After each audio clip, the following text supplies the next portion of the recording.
ரிஷபராசி பெண்கள் எப்படி இருப்பாங்கன்னு பார்த்தீங்கன்னா, ரொம்ப கலைநயமாக இருக்கக்கூடிய பெண்களாக இருப்பாங்க. அவங்க பார்க்கவே ரொம்ப அழகாவும் இருப்பாங்க, கம்பீரமா இருப்பாங்க.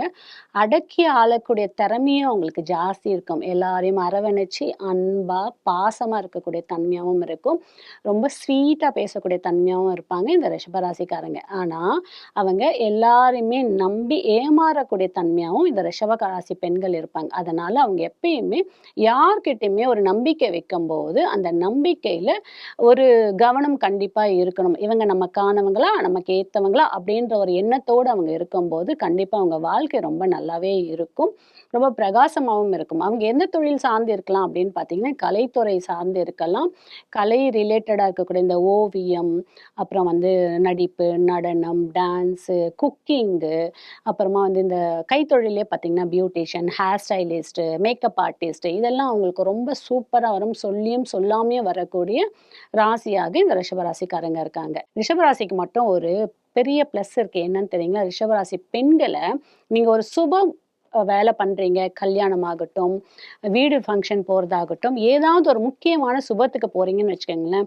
அப்போ இந்த ரிஷபராசி பெண்கள வந்து நீங்க முதல்ல உங்க வீட்டுக்குள்ள கூட்டிட்டு போய் அவங்களுக்கு நீங்க அரவணைச்சு, அவங்களுக்கு நீங்க ஏதாவது ஒரு கிஃப்ட் குடுத்து பாருங்களேன். நீங்க செய்யக்கூடிய வேலை 100 இல்ல 1000% வெற்றிய மட்டுமே கொடுக்கும். அதிர்ஷ்டத்தையும் கொடுக்கும்.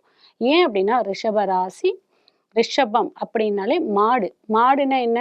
நம்ம கோமாதாவ எப்படி வழிபாடு பண்றோம்? அப்ப அந்த கோமாதாக்கு எவ்வளோ ஒரு முக்கியத்துவம் குடுக்குறோம். அதே மாரி தன்மை இந்த ரிஷபராசியில பிறந்த பெண்களுக்கும் இருக்கு.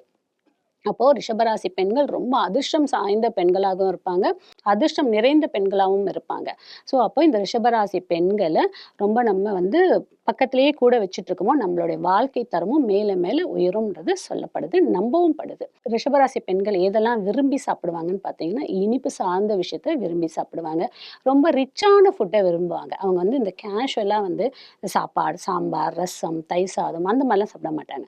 அவங்களுடைய சாப்பாடு விதமே வேற மாதிரி இருக்கும். எல்லாமே வந்து பார்த்து, பார்த்து தேடி, தேடி ஹோட்டல்ஸ் எல்லாம் தேடி, தேடி போய் சாப்பிடக்கூடிய தன்மையா இருப்பாங்க இந்த ரிஷபராசி. அதே மாரி ட்ரெஸ்ஸிங் சென்ஸும் பார்த்தீங்கன்னா, அவங்களோட ட்ரெஸ்ஸிங்ஸ் எல்லாம் ஒரு விதமான அடுத்தவங்கள அட்ராக்ட் பண்ணக்கூடிய விஷயமாக இருக்கக்கூடியது அவங்களோட ட்ரெஸ்ஸிங் சென்ஸ். அதே மாரி அவங்க யார சார்ந்து இருப்பாங்க அப்படின்னு பார்த்தீங்கன்னா, யார்கிட்டயுமே வந்து பகச்சுக்கவே மாட்டாங்க. எல்லார்கிட்டயுமே வளைஞ்சு, நெளிஞ்சு போகக்கூடிய தன்மை தான் இந்த ரிஷபராசி பெண்கள் கிட்ட எப்பயுமே இருக்கக்கூடிய ஒரு குணாதிசயம். பெஸ்ட் குவாலிட்டியாவும் நான் பார்க்குறேன். நான் பார்க்குற வழிய விஷயமா இருக்கு.